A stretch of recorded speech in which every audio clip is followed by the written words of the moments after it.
Welcome our YouTube channel GS with Ashu. BPSC TRE class 6 to 8 के लिए set practice कराया जा रहा है रुक्मणी प्रकाशन की बुक से सोशल साइंस के लिए, जिसमें आज हम लोग सेट नंबर 2 को लगाने वाले हैं। इसमें सारे के सारे प्रश्न बहुत ही सिलेक्टेड दिए गए हैं जो आपके एग्जाम में डायरेक्ट आने की पूरी संभावना है, इसलिए वीडियो को लास्ट तक जरूर देखें। वीडियो स्टार्ट करने से पहले आप लोगों से एक ही रिक्वेस्ट है, प्लीज़ वीडियो को लाइक और सेशन खत्म होने के बाद किसी भी एक ग्रुप में शेयर जरूर कर दीजिएगा। चलिए शुरू करते हैं और आप लोग भी सोचिएगा अपना आंसर क्या हो सकता है। पहला प्रश्न है, निम्न में से किस हड़प्पा कालीन स्थल से हल का टेराकोटा प्राप्त हुआ है? प्रश्न इंपॉर्टेंट है। हल का टेराकोटा प्राप्त हुआ है बनवाली से, ऑप्शन नंबर बी। हड़प्पा कालीन स्थल बनवाली से हल का टेराकोटा प्राप्त हुआ। कालीबंगा से जूते हुए खेत का प्रमाण मिला है। हरियाणा के हिसार जिले में स्थित बनवाली से हल का टेराकोटा प्राप्त हुआ है। अगला प्रश्न देखते हैं, बक्सर युद्ध में अंग्रेजी सेना का प्रधान सेनापति कौन था? बक्सर युद्ध में अंग्रेजी सेना का प्रधान सेनापति था Hector Munro, option number C. Buxar का युद्ध हुआ था 22 अक्टूबर 1764 को। अगला प्रश्न देखते हैं, प्रश्न इंपॉर्टेंट है। इनमें से किसको मुजफ्फरपुर बम कांड के आरोप के कारण फांसी दी गई थी? मुजफ्फरपुर बम कांड के आरोप के कारण फांसी दी गई थी खुदीराम बोस को, ऑप्शन नंबर सी। मुजफ्फरपुर बम कांड में खुदीराम बोस को फांसी दी गई थी 30 अप्रैल 1908 को। अगला प्रश्न है, शेरशाह का मकबरा कहाँ स्थित है? तो दोस्तों शेरशाह का मकबरा स्थित है बिहार के सासाराम में, ऑप्शन नंबर ए। अगला प्रश्न देखते हैं, निम्नलिखित में से कौन सा हड़प्पा कालीन स्थल गुजरात में है? जो हड़प्पा कालीन स्थल गुजरात में है वह है लोथल, ऑप्शन नंबर ए। लोथल गुजरात के अहमदाबाद जिले के सरगवाला ग्राम के समीप दक्षिण में भोगवा नदी के तट पर स्थित है। लोथल की खोज एस.आर. राव ने की थी 1955-56 में। अगला प्रश्न देखते हैं, चोल वंश का संस्थापक कौन था? चोल वंश का संस्थापक था विजयालय, ऑप्शन नंबर ए। चोल वंश का वास्तविक संस्थापक परांतक फर्स्ट को माना जाता है। अगला प्रश्न है, प्रथम बौद्ध संगीति के अध्यक्ष कौन थे? प्रथम बौद्ध संगीति के अध्यक्ष थे महाकश्यप, ऑप्शन नंबर बी। अगला प्रश्न है, किरातार्जुन नियम पुस्तक किसने लिखा था? प्रश्न इंपॉर्टेंट है। किरातार्जुन नियम पुस्तक लिखा गया था भारवी के द्वारा, option number A. Bharavi Pallava शासक सिंह विष्णु के दरबार में रहता था। अगला प्रश्न देखते हैं, कुतुब मीनार किसके द्वारा पूरा किया गया था? कुतुब मीनार पूरा किया गया था इल्तुतमिश के द्वारा, option number A. Qutubuddin Aibak के द्वारा नींव रखे गए कुतुब मीनार का निर्माण पूर्ण करने का श्रेय इल्तुतमिश को जाता है। कुतुबुद्दीन ऐबक ने प्रसिद्ध सूफी संत ख्वाजा कुतुबुद्दीन बख्तियार काकी की स्मृति में दिल्ली में कुतुब मीनार की नींव रखी थी। इल्तुतमिश पहला तुर्क सुल्तान था जिसने शुद्ध अरबी सिक्के जारी किए थे। कुतुब मीनार की ऊंचाई लगभग है 72.5 मीटर। अगला प्रश्न देखते हैं, विजयनगर साम्राज्य के संस्थापक कौन थे? विजयनगर साम्राज्य के संस्थापक थे हरिहर एम बुक्का, जो कि ऑप्शन में नहीं दिया गया है। इस प्रकार ऑप्शन नंबर ई सही हो जाएगा, उपयुक्त में से कोई नहीं। विजयनगर साम्राज्य के संस्थापक हरिहर बुक्का थे। विजयनगर साम्राज्य की स्थापना 1336 ईस्वी में हरिहर एम बुक्का नामक 2 भाइयों ने की थी। अगला प्रश्न है, किस मुगल शासक के समय में सर टॉमस रो भारत आया था? आंसर हो जाएगा ऑप्शन नंबर सी, जहांगीर के समय में। जहांगीर के शासनकाल में सर टॉमस रो भारत आया था। सर टॉमस रो को 1615 ईस्वी में जेम्स प्रथम के व्यापारिक दूत बनाकर भेजा गया था। अगला प्रश्न देखते हैं, आईने अकबरी किसके द्वारा लिखी गई थी? प्रश्न इंपॉर्टेंट है। आईने अकबरी लिखी गई थी अबुल फजल के द्वारा, ऑप्शन नंबर बी। अगला प्रश्न है, रैयतवाड़ी व्यवस्था सर्वप्रथम कहाँ लागू की गई थी? रैयतवाड़ी व्यवस्था सर्वप्रथम लागू की गई थी मद्रास में, ऑप्शन नंबर बी। रैयतवाड़ी व्यवस्था का जन्मदाता टॉमस मुनरो और कैप्टन रीड को माना जाता है। 1820 में रैयतबाड़ी व्यवस्था को मद्रास में सर थॉमस मुनरो ने लागू किया था। अगला प्रश्न देखते हैं, 1857 के विद्रोह को किसके द्वारा प्रथम भारतीय स्वतंत्रता संग्राम के रूप में वर्णित किया गया था? आंसर हो जाएगा option number A, BD Savarkar के द्वारा। 1857 के विद्रोह को बीडी सावरकर के द्वारा प्रथम भारतीय स्वतंत्रता संग्राम के रूप में वर्णित किया गया था। अगला प्रश्न है, अश्व घोष जिन्होंने बुरचरित की रचना डैश के दरबार में रहते थे? आंसर हो जाएगा ऑप्शन नंबर सी, कनिष्क। अश्व घोष जिन्होंने बुरचरित की रचना की कनिष्क के दरबार में रहते थे। अगला प्रश्न देखते हैं, प्रश्न इंपॉर्टेंट है, किस युद्ध के बाद जर्मनी का एकीकरण पूरा हुआ? तो दोस्तों वह युद्ध हो जाएगा सेडान का युद्ध, ऑप्शन नंबर सी। सेडान का युद्ध के बाद जर्मनी का एकीकरण पूरा हुआ था। सेडान का युद्ध 1870 ईस्वी में फ्रांस एवं जर्मनी के बीच हुआ था। अगला प्रश्न है, इंग्लैंड में समाजवाद का जनक किसे माना जाता है? प्रश्न इंपॉर्टेंट है। इंग्लैंड में समाजवाद का जनक माना जाता है रॉबर्ट ओवेन को, ऑप्शन नंबर सी। इंग्लैंड में समाजवाद का जनक रॉबर्ट ओवेन को माना जाता है। समाजवाद को वैज्ञानिक आधार कार्ल मार्क्स ने दिया। दास कैपिटल और कम्युनिस्ट मैनिफेस्टो की घोषणा की। दास कैपिटल पुस्तक 1867 ईस्वी में प्रकाशित हुआ था। समाजवाद का प्रायोगिक घर रूस को कहा जाता है।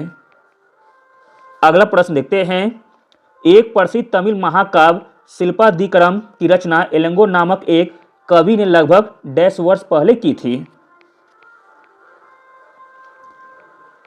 एक प्रसिद्ध तमिल महाकाव्य शिल्पादिकरम की रचना एलंगो नामक एक कवि ने लगभग 1800 वर्ष पहले की थी, ऑप्शन नंबर बी। अगला प्रश्न देखते हैं, निम्नलिखित में से कौन सा सबसे पुराना वेद है? तो इसमें सबसे पुराना वेद हो जाएगा Rigveda, option number C. Rigveda सबसे पुराना वेद है। ऋग्वेद की रचना 1500 ईसा पूर्व से 1000 ईसा पूर्व के बीच हुई थी। ऋग्वेद में 10 मंडल, 1028 सूक्त और लगभग 10,462 ऋचाएं हैं। अगला प्रश्न है, स्वदेशी आंदोलन का लोगों पर सबसे अधिक प्रभाव किस क्षेत्र में पड़ा? आंसर हो जाएगा ऑप्शन नंबर सी, बंगाल में। स्वदेशी आंदोलन का लोगों पर सबसे अधिक प्रभाव बंगाल क्षेत्र में पड़ा। बंगाल विभाजन की घोषणा 19 जुलाई 1905 ईस्वी में कर्जन ने शिमला से किया था। बंगाल विभाजन को 16 अक्टूबर 1905 ईस्वी में लागू कर दिया गया था। बंगाल विभाजन के विरोध में 7 अगस्त 1905 को कोलकाता के टाउन हॉल में स्वदेशी आंदोलन की घोषणा की गई थी। अगला प्रश्न देखते हैं, पृथ्वी के संदर्भ में सही कथन की पहचान कीजिए। पृथ्वी के संदर्भ में सही कथन हो जाएगा ऑप्शन नंबर बी। ध्रुवों से भूमध्य रेखा की ओर जाने पर पृथ्वी की त्रिज्या बढ़ती जाती है। अगला प्रश्न देखते हैं, गंगोत्री हिमनद किस राज्य में स्थित है? गंगोत्री हिमनद स्थित है उत्तराखंड में, ऑप्शन नंबर बी। गंगोत्री हिमनद उत्तराखंड राज्य में स्थित है। गंगोत्री ग्लेशियर हिमालय की सबसे बड़े ग्लेशियरों में से एक है। यह उत्तरकाशी जिले में स्थित है। अगला प्रश्न है, निम्नलिखित में से कौन सा कायांतरित चट्टानों का उदाहरण नहीं है? कायांतरित चट्टानों का उदाहरण नहीं है ग्रेनाइट, ऑप्शन नंबर ए। ग्रेनाइट चट्टान जो कि आग्नेय चट्टान का उदाहरण है। अगला प्रश्न देखते हैं, लू किस ऋतु की विशेषता है? लू विशेषता है ग्रीष्म ऋतु की, ऑप्शन नंबर सी। उत्तर पश्चिम भारत में शुष्क भागों में ग्रीष्म ऋतु में चलने वाली गर्म एवं शुष्क हवाओं को लू कहते हैं। यह उत्तरी मैदान में पंजाब से बिहार तक चलने वाली शुष्क व पीड़ादायक पवनें हैं। अगला प्रश्न है, गंगा के मैदान को एक डैश के रूप में वर्णित किया गया है। गंगा के मैदान को एक जियोसिंक्लाइन के रूप में वर्णित किया गया है, ऑप्शन नंबर सी। जियोसिंक्लाइन शब्द का प्रयोग ऐसे लंबे और अपेक्षाकृत संकीर्ण महासागरीय घाटियों के लिए किया जाता है जिसमें अवसादों का जमाव लंबे समय से जारी है। इन अवसादों के ऊपर उठने से वलित हुई पर्वत श्रृंखलाओं का निर्माण हुआ है। गंगा के मैदान को जियोसिंक्लाइन के रूप में सर्वप्रथम रूप से वर्णित किया जाता है। अगला प्रश्न देखते हैं, निम्नलिखित में से कौन सी एक मीठे पानी की झील है? इसमें आपका मीठे पानी का झील हो जाएगा लोकटक तथा वुलर झील। लोकटक आपका मणिपुर में स्थित है, वुलर जम्मू कश्मीर में। अगला प्रश्न देखते हैं, निम्नलिखित में से किस ग्रह का घनत्व सबसे कम है?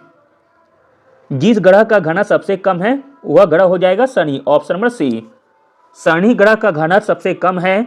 शनि ग्रह आकार में दूसरा सबसे बड़ा ग्रह ग्रह और सूर्य से दूरी के क्रम में छठे स्थान का ग्रह है। शनि ग्रह का सबसे पहला खोजा गया उपग्रह टाइटन है। शनि के 145 उपग्रह हैं। अगला प्रश्न है, दामोदर, कोयल और स्वर्णरेखा नदियां निम्नलिखित में से किससे निकलती है? आंसर है ऑप्शन नंबर सी, छोटा नागपुर पठार से। दामोदर, कोयल और स्वर्णरेखा नदियां छोटा नागपुर पठार से निकलती है। झारखंड से निकलने वाली सबसे बड़ी और लंबी नदी दामोदर नदी है। इसका उद्गम स्थल छोटा नागपुर का पठार है। दामोदर नदी को बंगाल का शोक भी कहते हैं। अगला प्रश्न देखते हैं, प्रश्न इंपॉर्टेंट है, बिहार का पहला रामसर स्थल कौन सा है? बिहार का पहला रामसर स्थल है कांवर झील, जो कि बेगूसराय जिले में स्थित है।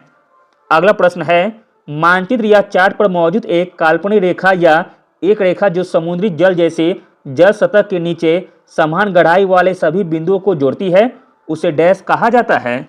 प्रश्न इंपॉर्टेंट है, तो दोस्तों उसे कहा जाता है आइसोबाथ, ऑप्शन नंबर बी। मानचित्र या चार्ट पर मौजूद एक काल्पनिक रेखा या एक रेखा जो समुद्री जल जैसे जल सतह के नीचे समान गहराई वाले सभी बिंदुओं को जोड़ती है, उसे आइसोबाथ कहा जाता है।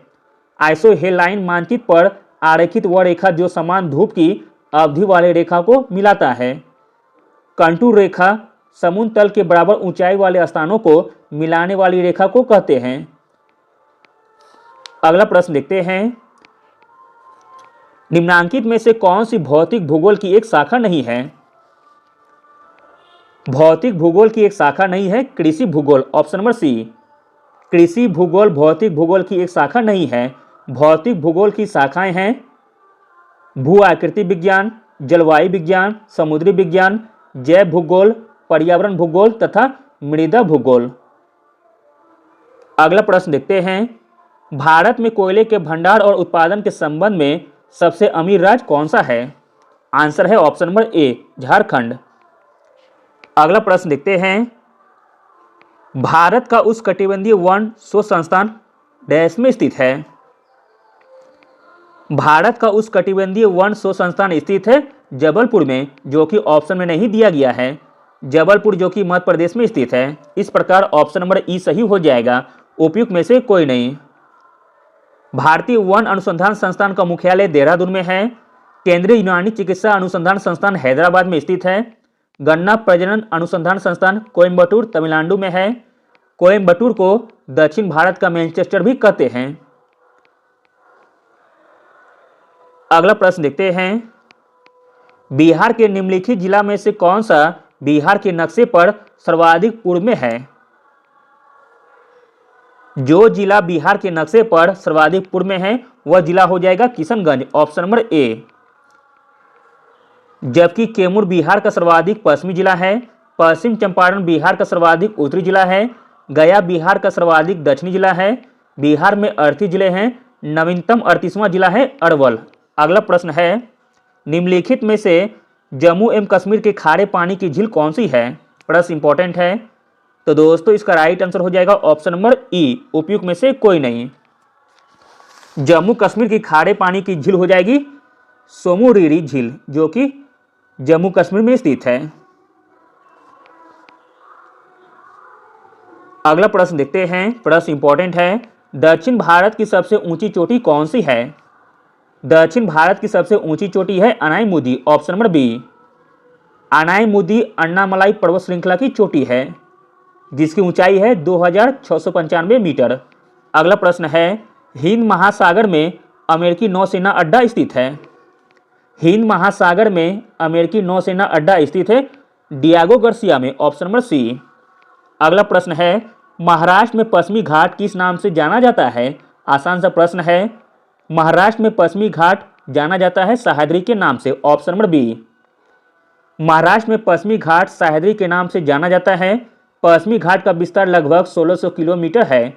पश्चिमी घाट में गुजरात से गोवा तक के तट को कोंकण मंडल के नाम से जाना जाता है। सह्याद्री का सर्वोच्च चोटी अनाईमुदी है।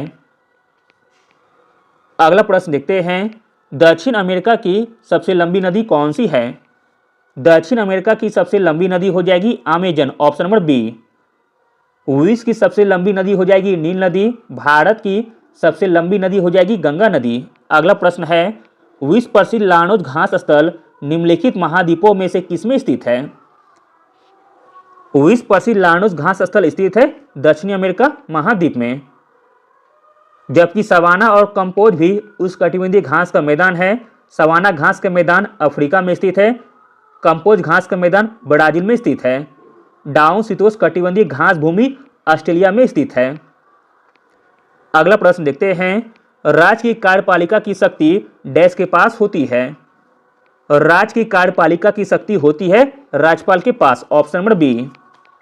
अनुच्छेद 54 के अनुसार राज्यपाल के पास राज्य के कार्यकारी आधिकारिक संवैधानिक या औपचारिक प्रधान होता है। अगला प्रश्न है, मौलिक कर्तव्य के बारे में अनुशंसाएं करने के लिए डैश समिति का गठन किया गया था? आंसर हो जाएगा ऑप्शन नंबर सी, स्वर्ण सिंह समिति का। मौलिक कर्तव्यों के बारे में अनुशंसाएं करने के लिए स्वर्ण सिंह समिति का गठन किया गया था। स्वर्ण सिंह समिति की सिफारिश पर 42वें संविधान संशोधन अधिनियम 1976 द्वारा 10 मूल कर्तव्य जोड़ा गया था। भारतीय संविधान का भाग 4 को की अनुच्छेद 51 को मूल कर्तव्य से संबंधित है। भारतीय संविधान में मूल कर्तव्य रूस के संविधान से लिया गया है। 86वें संविधान संशोधन अधिनियम 2002 के तहत संविधान में 11वां मूल कर्तव्य जोड़ा गया था। अगला प्रश्न देखते हैं, प्रश्न नंबर 113, भारतीय संविधान का कौन सा अनुच्छेद उपाधियों का अंश से संबंधित है? उपाधियों का अंश से संबंधित अनुच्छेद हो जाएगा अनुच्छेद 18, ऑप्शन नंबर बी। अगला प्रश्न है, लोकसभा का कार्यकाल जब तक भंग न हो उसकी पहली बैठक की नियत तारीख से डैश तक होता है? आंसर है ऑप्शन नंबर बी, 5 वर्षों तक। लोकसभा का कार्यकाल जब तक भंग न हो उसकी पहली बैठक की नियत तारीख से 5 वर्ष तक होता है। लोकसभा राज्यसभा की तरह अस्थायी सदन नहीं है, अर्थात इसका विघटन 5 वर्ष या इससे पहले हो सकता है। लोकसभा के सदस्यों की अधिकतम सदस्य संख्या 552 हो सकती है। अगला प्रश्न देखते हैं, प्रश्न इंपॉर्टेंट है, सरकार के हस्तक्षेप चाहे मांग का विस्तार करने के लिए हो या इसे कम करने के लिए डैश कार्य कहलाता है? तो दोस्तों यह कहलाता है स्थिरीकरण, ऑप्शन नंबर ए। सरकार का हस्तक्षेप चाहे मांग का विस्तार करने के लिए हो या इसे कम करने के लिए स्थिरीकरण कार्य कहलाता है। अगला प्रश्न है, निम्नलिखित में से क्या संविधान की 11वीं अनुसूची में शामिल नहीं है? संविधान की 11वीं अनुसूची में शामिल नहीं है ग्रामीण खेल, ऑप्शन नंबर सी। अगला प्रश्न देखते हैं, प्रश्न इंपॉर्टेंट है, संविधान के अनुच्छेद डैश के अनुसार वार्षिक बजट संसद में पेश की जाती है? आंसर हो जाएगा ऑप्शन नंबर बी, अनुच्छेद 112 के तहत। भारतीय संविधान के अनुच्छेद 112 के अंतर्गत वार्षिक वित्तीय विवरण यानी कि वार्षिक बजट प्रस्तुत किया जाता है। वार्षिक वित्तीय विवरण को संक्षिप्त में बजट कहा जाता है। अगला प्रश्न देखते हैं, राज्य विधान परिषद के सदस्य निम्नलिखित में से किस श्रेणी से चुने जाते हैं? प्रश्न इंपॉर्टेंट है, राज्य विधान परिषद के सदस्य चुने जाते हैं शिक्षक तथा स्नातक श्रेणी से। इस प्रकार ऑप्शन नंबर डी सही हो जाएगा, उपयुक्त में से एक से अधिक। अगला प्रश्न देखते हैं, निम्नलिखित में से कौन सी संसदीय समिति कार्यपालिका को नियम विनियम बनाने के लिए प्रत्यायोजित शक्ति से संबंधित है? तो दोस्तों वह संसदीय समिति हो जाएगी अधीनस्थ विधान पर समिति। अधीनस्थ विधान पर समिति कार्यपालिका को नियम विनियम बनाने के लिए प्रत्यायोजित शक्ति से संबंधित है। अगला प्रश्न देखते हैं, भारतीय संविधान का अनुच्छेद 300 किससे संबंधित है? भारतीय संविधान का अनुच्छेद 300 संबंधित है मुकदमे तथा कार्रवाई से, ऑप्शन नंबर ए।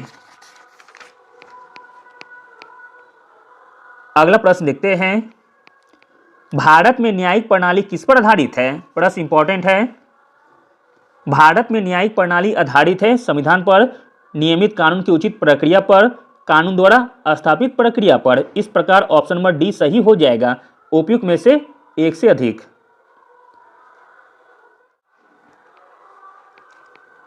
अगला प्रश्न देखते हैं, राज्यसभा के सभापति और उपसभापति की अनुपस्थिति में सदन की अध्यक्षता कौन करता है?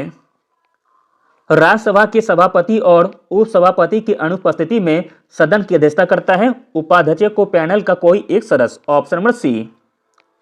अगला प्रश्न है, राज्य के राज्यपाल को अध्यादेश जारी करने की शक्ति प्रयुक्त की जा सकती है? राज्य के राज्यपाल को अध्यादेश जारी करने की शक्ति प्रयुक्त की जा सकती है राज्य सूची पर, ऑप्शन नंबर ए। अगला प्रश्न देखते हैं, भाषण और अभिव्यक्ति की स्वतंत्रता में शामिल नहीं है। भाषण और अभिव्यक्ति की स्वतंत्रता में शामिल नहीं है हड़ताल का अधिकार, ऑप्शन नंबर ए। भाषण और अभिव्यक्ति की स्वतंत्रता में हड़ताल करने का अधिकार शामिल नहीं है। संविधान के अनुच्छेद 19(1)(a) के तहत भाषण और अभिव्यक्ति का अधिकार व्यक्ति का मौलिक अधिकार है। अगला प्रश्न देखते हैं, प्रश्न इंपॉर्टेंट है, भारतीय संविधान की कौन सी अनुसूची राज्यसभा में राज्यों और संघ राज्य क्षेत्र के स्थान आवंटन से संबंधित है? तो दोस्तों वह अनुसूची हो जाएगी चौथी अनुसूची, ऑप्शन नंबर बी। भारतीय संविधान की चौथी अनुसूची राज्यसभा में राज्यों और संघ राज्य क्षेत्र के स्थान आवंटन से संबंधित है। भारतीय संविधान में वर्तमान में 12 अनुसूची है। अगला प्रश्न है, राज्य संघ कब अस्तित्व में आया? राज्य संघ अस्तित्व में आया 10 जनवरी 1920 को। राज्य संघ 10 जनवरी 1920 ईस्वी को अस्तित्व में आया था। राज्य संघ का मुख्यालय जेनेवा में स्थित है। अगला प्रश्न देखते हैं, भारतीय संविधान में प्रस्तावना को किस संविधान से लिया गया है? तो दोस्तों प्रस्तावना को लिया गया है अमेरिका से, ऑप्शन नंबर ए, जबकि प्रस्तावना की भाषा ऑस्ट्रेलिया से लिया गया है। अगला प्रश्न है, विश्व की प्रथम लिखित संविधान किस देश का है? विश्व का प्रथम लिखित संविधान है यूएसए का, ऑप्शन नंबर सी। विश्व में प्रथम लिखित संविधान यूएसए का है। यूएसए में संविधान 1789 ईस्वी में लागू किया गया था। अगला प्रश्न देखते हैं, राष्ट्रपति के उम्मीदवार के लिए क्या आवश्यक है? आंसर है ऑप्शन नंबर डी, उपयुक्त में से एक से अधिक। आयु 35 वर्ष हो, देश का नागरिक हो, सांसद चुने जाने की योग्यता रखता हो। अगला प्रश्न है, भारत के राष्ट्रपति को पद की शपथ कौन दिलाता है? भारत के राष्ट्रपति को पद की शपथ दिलाता है भारत का मुख्य न्यायाधीश, ऑप्शन नंबर सी। अगला प्रश्न देखते हैं, प्रथम पंचवर्षीय योजना की अवधि डैश के बीच थी? प्रथम पंचवर्षीय योजना की अवधि थी 1951 से 1956 के बीच। यह पंचवर्षीय योजना हैरोल्ड डॉमर मॉडल पर आधारित थी। इस पंचवर्षीय योजना का मुख्य उद्देश्य खाद्य संकट की समस्या को दूर करना था। अगला प्रश्न है, भारत में हरित क्रांति के दूसरे चरण की अवधि क्या थी? प्रश्न इंपॉर्टेंट है, भारत में हरित क्रांति के दूसरे चरण की अवधि थी 1980 के दशक के मध्य से 1990 के दशक के मध्य तक। अगला प्रश्न देखते हैं, उद्योग का एक समूह जो शहरी केंद्रों द्वारा प्रदान किए जाने वाले लाभों को उपयोग करने के लिए एक स्थान आने की प्रवृत्ति रखता है, उसे क्या कहा जाता है? तो दोस्तों उसे कहा जाता है समूहन अर्थव्यवस्था, ऑप्शन नंबर बी। उद्योग का एक समूह जो शहरी केंद्रों द्वारा प्रदान किए जाने वाले लाभों का उपयोग करने के लिए एक साथ आने की प्रवृत्ति रखता है, उसे समूहन अर्थव्यवस्था कहा जाता है।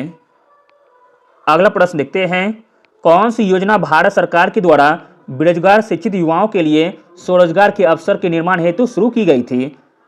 तो दोस्तों वह योजना का नाम है प्रधानमंत्री रोजगार योजना, ऑप्शन नंबर ए। प्रधानमंत्री रोजगार योजना 1993 में शुरू की गई थी।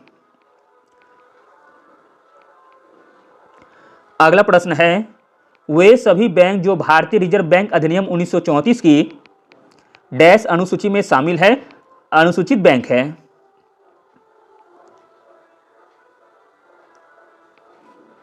वे सभी बैंक जो भारतीय रिजर्व बैंक अधिनियम 1934 की दूसरी अनुसूची में शामिल है, वह सभी अनुसूचित बैंक है। दूसरी अनुसूची जो कि ऑप्शन में नहीं दिया गया है, इस प्रकार ऑप्शन नंबर ई सही हो जाएगा, उपयुक्त में से कोई नहीं। अगला प्रश्न है, निम्नलिखित में से कौन सा एक कृषि आधारित उद्योग है? इसमें आपका कृषि आधारित उद्योग हो जाएगा रेशम वस्त्र, ऑप्शन नंबर सी। अगला प्रश्न है, जब निर्यात आयात से अधिक होता है तो इसे डैश की स्थिति के रूप में जाना जाता है। आंसर है ऑप्शन नंबर बी, व्यापार अधिशेष के रूप में। जब निर्यात आयात से अधिक होता है तो इसे व्यापार अधिशेष की स्थिति के रूप में जाना जाता है। अगला प्रश्न देखते हैं, निम्नलिखित में से किस प्रकार की बेरोजगारी ग्रामीण क्षेत्रों में होती है। ग्रामीण क्षेत्रों में होती है मौसमी बेरोजगारी तथा पर्यटन बेरोजगारी। इस प्रकार ऑप्शन नंबर डी सही है, उपयोग में से एक से अधिक। अगला प्रश्न है, राष्ट्रीय आय की गणना डैश की विधि में हम उत्पादित वस्तुएं और सेवाओं के कुल वार्षिक मूल्य की गणना करते हैं यदि एक वर्ष समय की इकाई हो। आंसर हो जाएगा ऑप्शन नंबर सी, उत्पाद। राष्ट्रीय आय की गणना की उत्पाद विधि में हमें उत्पादित वस्तुओं और सेवाओं के कुल वार्षिक मूल्य की गणना करते हैं यदि एक वर्ष समय की इकाई हो। अगला प्रश्न है, कौन सी पंचवर्षीय योजना बुनियादी ढांचे के विकास यानी बिजली और परिवहन पर केंद्रित थी। प्रश्न इंपॉर्टेंट है। तो दोस्तों वह पंचवर्षीय योजना हो जाएगी पहली पंचवर्षीय योजना। पहली पंचवर्षीय योजना बुनियादी ढांचे के विकास यानी बिजली और परिवहन पर केंद्रित थी। पहली पंचवर्षीय योजना का कार्यकाल था 1951 से 56 तक। अगला प्रश्न है, निम्नलिखित में से कौन अर्थव्यवस्था के प्राथमिक क्षेत्र से संबंधित है। अर्थव्यवस्था के प्राथमिक क्षेत्र से संबंधित है मत्स्य, वानिकी तथा डेयरी। अगला प्रश्न है, निम्न में से किसके कारण राष्ट्रीय आय के चक्राकार प्रवाह का आकार बढ़ता है। आंसर है ऑप्शन नंबर सी, सार्वजनिक व्यय के कारण। सार्वजनिक व्यय के कारण राष्ट्रीय आय के चक्राकार प्रवाह का आकार बढ़ता है। अगला प्रश्न है, निम्नलिखित में से कौन सा किसानों के लिए कल्याणकारी योजना नहीं है। किसानों के लिए कल्याणकारी योजना नहीं है कर्मचारी रेफरल बीमा योजना, ऑप्शन नंबर सी। कर्मचारी रेफरल योजना किसानों के लिए कल्याणकारी योजना नहीं है। किसानों से संबंधित योजना किसान क्रेडिट कार्ड योजना, SHG बैंक लिंकेज कार्यक्रम तथा राष्ट्रीय कृषि बीमा योजना है। किसान क्रेडिट कार्ड योजना की शुरुआत 1998 में की गई थी। अगला प्रश्न देखते हैं, प्रश्न इंपॉर्टेंट है, गरीबी पर रंगराजन कमेटी कब गठित की गई थी। गरीबी पर रंगराजन कमेटी गठित की गई थी वर्ष 2012 ईस्वी में, ऑप्शन नंबर ए। अगला प्रश्न देखते हैं, यदि सरल रेखा पूर्ति वक्र कीमत अक्ष को काटता है तो पूर्ति की लोच होगी। तो दोस्तों पूर्ति की लोच होगी इकाई के बराबर, ऑप्शन नंबर ए। यदि सरल रेखीय पूर्ति वक्र कीमत अक्ष को काटता है तो पूर्ति की लोच इकाई के बराबर होगी। अगला प्रश्न है, व्यष्टि अर्थशास्त्र का संबंध है। व्यष्टि अर्थशास्त्र का संबंध है व्यक्तिगत आर्थिक एजेंडों के व्यवहार से तथा मांग और पूर्ति से। अगला प्रश्न है, भारत में पूंजी खाते के परिवर्तनीयता पर कौन सी समिति बनी थी। भारत में पूंजी खाते की परिवर्तनीयता से जो समिति बनी थी वह समिति है तारापोर समिति, ऑप्शन नंबर सी। भारत में पूंजी खाते की परिवर्तनीयता पर तारापोर समिति बनी थी। अगला प्रश्न देखते हैं, विद्यालय की इमारत के रख रखाव पर किया जाने वाला खर्च है। विद्यालय की इमारत के रख रखाव पर खर्च किया जाने वाला है पूंजीगत व्यय तथा विकास व्यय। अगला प्रश्न है, बाजार मांग वक्र होता है। बाजार मांग वक्र होता है व्यक्तिगत उपभोक्ताओं के मांग वक्रों का छेदित योग, ऑप्शन नंबर बी। अगला और अंतिम प्रश्न देखते हैं, राजकोषीय घाटे को कैसे परिभाषित किया जा सकता है। राजकोषीय घाटे को परिभाषित किया जा सकता है राजकोषीय घाटा बराबर कुल व्यय माइनस राजस्व प्राप्तियां प्लस गैर ऋण पूंजीगत प्राप्तियां से, ऑप्शन नंबर सी।